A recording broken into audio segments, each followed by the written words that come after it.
has reached epidemic proportions in America. I'm Dr. Paul Christo. This is Aches and Gains. Dr. Paul Christo is one of America's leading experts on relieving pain. He's board-certified, Harvard-trained, and a pain medicine specialist at Johns Hopkins. U.S. News & World Report ranks him as a top doctor and among the top 1% in the nation for pain management. Becker's Review selected him as one of the 70 best pain management physicians in America. He's listed as a super doctor for the Washington, D.C., Baltimore, Northern Virginia area. Aches and Gains is a weekly talk show covering all aspects of pain and pain relief. The human impact is real. Older adults, children, and even infants struggle to cope with pain. But there's hope, and there are treatments that can ease pain and suffering. The show offers compelling stories about people who've found relief. We share cutting-edge treatments from contributing experts, and we offer ways to help people cope with their pain. Welcome to the show. When we hear the word yoga, many of us imagine twisting our bodies into the shape of a human pretzel.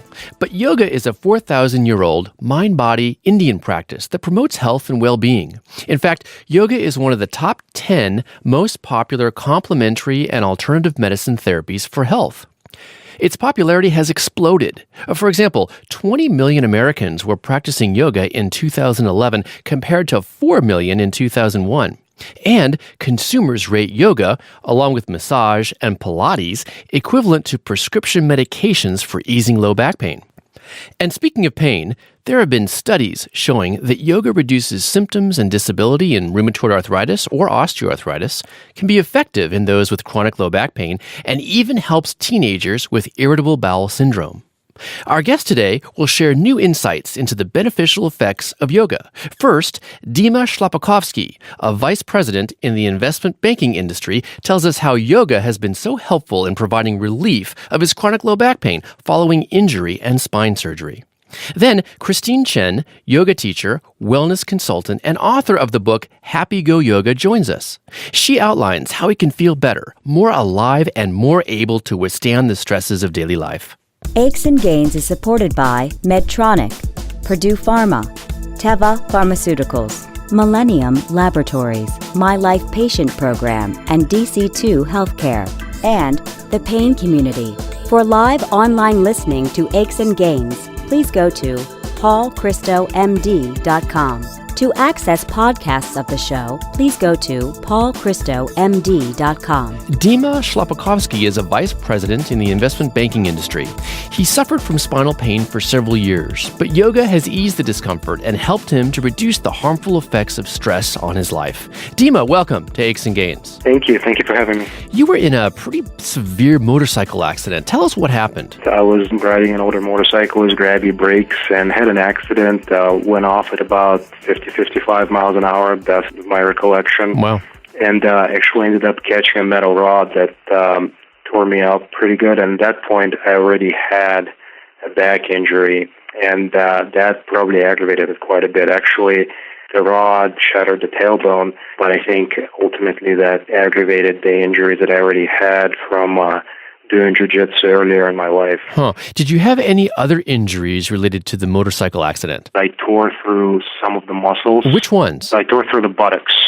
The issue that created for me down the road with me sitting a lot is that you're kind of sitting on a surface that's not necessarily even, and that aggravates your back. In addition to that, it caused a lot of tightness because I was so used to nursing the injury, and I just became very, very tight. Okay, Dima, then tell us more about the jiu-jitsu injury, because I remember you saying earlier that you had a lumbar level 5 herniated disc from jiu-jitsu, and you had a minimally invasive procedure to help treat it. What was that? It was a papaya plant extract injection directly into the disc. It actually dissolves some of the disc material, and it helps suck in the hernia, so there's less pressure on the nerve. Yeah, and that actually helped me a lot at the time because I went through the next 15 years of my life without really having major issues. Well, that's good. Now, I know that about 3 years ago, though, you required a discectomy at lumbar level 5 because you had low back pain and shooting leg pain. How did having chronic pain influence your life? I mean, how did it impact your life? That's a great question. I was an athletic individual. I was active in sports. I played soccer, and I had to step away from all of that. So I think in a way it made me perhaps a little bit more of an introvert even, Yeah. because I stepped away from some of the social activities that I was doing that were sports-related. It sort of shifted my interest a little bit, whereas before I would be very interested in sports. I kind of lost interest in some of those things, and it shifted my focus to some extent maybe a little bit more towards schoolwork and study, maybe not necessarily a bad shift, but me away from some of the social activities that I would have been doing. I mean, I have a lot of patients who tell me that the pain has made them feel lonely and has isolated them socially. You had the discectomy at lumbar level 5, as I mentioned, about 3 years ago. Did that help? It did. I'm much better now. I do still have some aches in my lower back. My muscles will tighten up. If I've been sitting all week, 12, 15 hours a day at the office, and I'm not working out, I'm not active, I'll definitely also start feeling a little bit of a sensation in my sciatica, and in the buttocks and in the leg. Yeah. And it's something that I can live with, and I can alleviate either with, taking some ibuprofen or actually making the time to do some kind of physical activity. Let's talk about physical activity, and specifically yoga. How did you develop an interest in yoga? I did understand that it's good for my health in general and for the health of my back specifically. And finally, my wife said she wanted to go do yoga, and I said, okay, let's go do it together. Right. Dima, what appeals to you specifically about yoga? If you do it right, it's a very safe form of exercise. It's fluid motion. You're not picking up any weights. You're doing everything with your own body weight. It works all the muscles in your body. It's actually a much, much better workout than I anticipated. I'm drenched in sweat 30 minutes into class. Wow. Yoga historically focuses on nurturing inner development. Has that process happened for you? When I come out of a yoga class, I had a crazy day at work. I go to yoga for an hour, hour and a half. And when I come out of class, I feel better, not just physically, but mentally. My mind is relaxed. And I don't think there's anything magic about it. I think what I attribute it to is that you are in class, you're intensely focused on what you're doing. Right. And you forget about everything else. Yes, in a way, it also serves as a distractor. Dima, how has it eased your back pain? When I was trying to bend forward, to touch my toes when I first started, I could only put my fingers probably halfway down my shins. So now I can pretty much put my palms on the floor. That's huge. Great. One thing I do when I don't make it to class is I make it a point to try to do some forward bends in the morning or at night. And just doing, let's say, 3 sets to a count of 10 helps relieve the tension in my back. When I go to bed, I wake up the next day, and I feel like there was some kind of physical activity that I did based on how my back feels. Well, that's really good to hear. Dima, about how much relief do you think yoga's provided for your back pain? It would be 50% better. Well, that's fantastic. Yeah. I want to warn people that initially you may not feel better. You might actually feel worse. And when you get through the first maybe month of doing yoga and you do it consistently, the aches and pains and the tension on your back that you might get after class starts to go away and you just feel better. Okay, so there's light at the end of the tunnel. And let me ask you, have you ever been injured doing yoga? I actually have been, which scared me for a little bit, but then I understood what I did wrong and I made adjustments. I was actually doing forward bends, and I read up on it, the right way to do forward bends, sort of did my research on it, and went back, and I have been completely fine ever since. Okay, well, how do you think we can best protect ourselves from injury? I think the dangerous thing sometimes in being in class is that you see a person in front of you who's much more advanced, and you want to do the same thing. Absolutely. I think it's important to understand your own body's limits and not to feel intimidated by other people who may be more advanced than you. Dima, have you been able to stop other treatments that you are using for your back pain? For a long time, I stopped taking ibuprofen. The periods of time when I was consistent with yoga, I did not feel the need to take ibuprofen. Wow, okay. Do you, yoga consists of poses and breathing techniques, meditation as well. Do you practice all 3 of those at home or at work or just mainly when you're in class? Just when I'm in class, I should do more at home for sure, but it's the time pressure. It helps to be in class. That's where you become a little bit more motivated too. Yeah, I mean, I can see that, and I can certainly understand how many of us are so busy today. And that's why I think Christine's book, Happy Go Yoga, is so helpful for those who have such time-pressured lives. Dima, you mentioned earlier that you sit 12 to 15 hours a day. Has yoga made that more tolerable? It has. If I have weeks where I don't go to class, my back becomes so much tighter, my leg aches, so it becomes very uncomfortable. People who don't have injuries, actually, what I find, they just don't understand how distracting that can actually be. Because sometimes it can be hard to take your mind off of it and concentrate on other things that you're doing. Yeah. In that way, yoga definitely helps me just crank through the work, be able to be there for the time that I need to be there. Well, that's important. And by the way, I want to mention that there was a review in 2011 that showed clear reductions in pain from yoga compared to usual care in patients with chronic low back pain. And in another review in 2011, yoga was found to improve pain, fatigue, and functional disability. Dima, how has yoga changed your life? Well, I'd say for the better, just in terms of allowing me to find a way to stay in shape that really works out my entire body and also helps my back and is very safe when done correctly. From a point of view of actually being a social activity, it's been fun. I actually, met a couple of people in yoga. We have gone with friends. Some of my wife's friends have gone with us. It was also a great way to spend more time with my wife, for instance. I mean, that's a great reason, along with exercise and social interactions. Does yoga require continual practice to see lasting results? Yeah, absolutely. That is key. And that's one of the things where I personally really need to improve because it is a time commitment. In fact, how often do you go to yoga? Twice a week. And I think you need to consistently do it twice a week for at least 2-3 months to really start seeing the results and feel different. I mean, I think that's true for other forms of exercise, for stress reduction techniques, and for pain treatments. Dima, thanks so much for being here today. Thank you. Thank you very much for having me. And please join us for part 2 when we talk about styles, poses, and how yoga has transformed Dima's life. Don't go away. We've got yoga teacher Christine Chen up next. I'm Dr. Paul Christo, and you're listening to Aches and Gains. Aches and Gains is supported by Medtronic, a global leader in medical technology, alleviating pain, restoring health, and extending life for millions of people around the world. Visit tamethepain.com to learn about treatment options for chronic pain. Teva, a leading global pharmaceutical company committed to increasing access to high-quality health care by developing, producing, and marketing affordable generic medicines, as well as innovative and specialty pharmaceuticals. Millennium Health is a leading health solutions company that delivers accurate, timely, clinical actionable information to inform the right treatment decisions for each patient at the right time. Millennium offers a comprehensive suite of services to better tailor patient care. More information is available at www.millenniumhealth.com.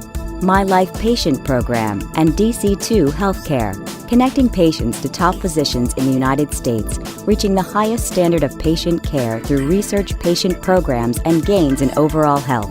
For more information, please visit mylifepatientproject.com and dc2healthcare.com. Christine Chen is a yoga teacher, wellness consultant, and author of the book Happy Go Yoga. Christine, welcome to Aches and Gains. Thank you so much for having me. It's great to speak with you, Dr. Christo. I had the good fortune of writing the foreword to your new book called Happy Go Yoga. I think it's smart, fun, and an easy guide for healthy living. Tell us all about it. The reason I wrote the book is because when I was in pain and super stressed out, in the late 90s and early 2000s, I had a couple of spine conditions, and my schedule was really tight and very tough and atypical, so getting to yoga class was really hard. Yeah. And I just wanted to feel a little bit better wherever I was, in whatever situation was presented to me at the time. And so I just took little pieces and put them in my real life, and that's what has manifested in Happy Go Yoga over all these years of not just practicing, but then eventually teaching and doing, hundreds of hours of training to supplement what I already knew in my own body, but Yeah. then to really get the credibility behind it and the knowledge about why and what and how to share it with others. Right. And what I especially like about Happy Go Yoga is that you offer a collection of poses that we can all use in daily life to relax, reinvigorate ourselves, and center our minds. Christine, you mentioned you had spinal pain in the past. Let me ask you to delve into that a bit more. The first thing that manifested was in my lower back, a tear in my disc and some kind of degeneration that was starting to happen to me. So, of course, I started to really just go to massages to try and alleviate the symptom. And then it just got worse and worse. First, I saw my general practitioner and then eventually went to see a spine doctor. Yeah. They really limited my movement because of that. And they said, we can't have you do your high-impact workouts anymore, which at the time I was cardio kickboxing. Oh, wow. That was probably great medical advice in some ways, but I knew for me that I needed movement. Otherwise, I would really start to mentally feel not so great. Yeah. And then eventually I developed another problem that was in my neck, and it was C5, C6 stenosis and bigger degeneration in the neck. That was causing me even more pain than even the lower back. I really couldn't sit up without steering pain and referred pain down my right arm and into my fingers, and numbness in my hands as well. Wow. This is the one where doctors started to talk to me about surgery. Right, because if you had stenosis, which is a narrowing typically around the spinal cord or the spinal nerves, well, that can cause neck pain and shooting arm pain and numbness, as you described, and it can also compromise the spinal cord. Tell us then more about the surgery. Did you actually have surgery? I opted to not have the surgery. I really didn't like the idea of having surgery in general. I felt like there were things that I could do. So I started to amp up my knowledge of yoga. Yeah. I started to do all the therapies that were available to me, but I did them all together. And then over time, my goal was to try and release some of the medication that they had me on, just to give me a hand up to try and get to a place where I had a shot at healing. So it was really a long haul. No, it sounds like it, but you did get to that place of healing.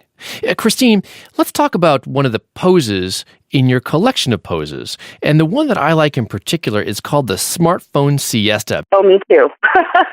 I feel like I'm on the phone so much. Take us through that pose. Absolutely. I live in New York City, and I remember one day I looked down the subway platform. Literally everybody was slumped over looking at their phone. So you would sit in a couch in smartphone siesta or anywhere else that you want to sit. Okay. Interlace your hands behind your head. Send your elbows really, really wide. And then just by doing that, you'll have the phone not in front of your face. Maybe you put the phone behind your head with a pillow in between, like I have in the book. Yeah. And then you feel a stretch across the front of your chest, and then you breathe a lot. So you have the chest stretch and the breath, which helps you turn off the noise in your head. And I think it's really useful for many of us who use smartphones.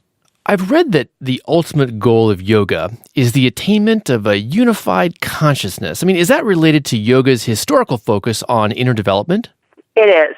Breathing, meditating, practicing good habits for your life, movement that supports you, that allows you to release the thoughts in your mind and allows your body and your mind to relax, will ultimately set you up in a place where you have a lot more clarity. And that clarity is a road to bliss. And at the very end of this big, long, 5,000-year-old philosophy, it's really saying that this is part of the road and the path to enlightenment, and that along the way you'll have setbacks, you'll have to restudy. So it's really about bringing all those things together. I mean, that's a great picture of what yoga is all about. And if you've wondered about the different styles of yoga, we'll find out after the break. I'm Dr. Paul Christo, and you're listening to Aches and Gains. Aches and Gains is supported by The Pain Community, a web-based nonprofit created by people living with pain.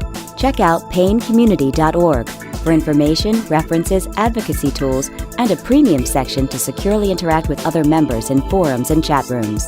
Purdue Pharma, making a positive impact on healthcare and on lives, reminding everyone to safeguard medications in their home. For cutting-edge treatments and resources, follow Dr. Paul Christo on Twitter or like Aches and Gains with Dr. Paul Christo on Facebook. Welcome back. Christine, there are several styles of yoga, like Iyengar and Bikram and Vinyasa, for example. I think most are forms of traditional Hatha yoga, and some focus more on physical postures rather than inner development, for example. But talk to us about the differences. I mean, how do we choose one over the other? Iyengar has a lot of the emphasis on placement and alignment. In the strict discipline of the alignment helps you find the freedom. A vinyasa class is very much a flow-based class, linking body to movement in more of like a sequential, fluid, rhythm-like movement. Okay. And vinyasa is really very popular in the Western U.S. because it's the one where people sweat quite a bit. And they start to identify it with a workout. I play music in my vinyasa flow classes, but other vinyasa classes, there might not be any music. It's very physical. There's gentle yoga, a little bit more about simple stretches and breathing and using props to support you. This is generally good for people with injuries. There's also something I think is incredibly wonderful called restorative yoga, where you go into a class and there's not that many poses, but you use bolsters, blocks, straps, and guided meditation to set up the conditions for your body to really release. It really allows the tissues to disengage and your mind to disengage. And it's really like the spa treatment of yoga.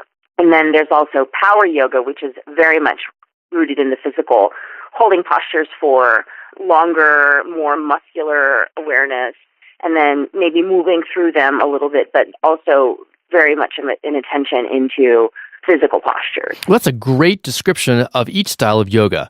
And Christine, when does that inner spiritual development begin? When you start to realize in your body what's happening and that things come up as you move your body, then the mental and the spiritual start to kick in whether you realize it's happening or not.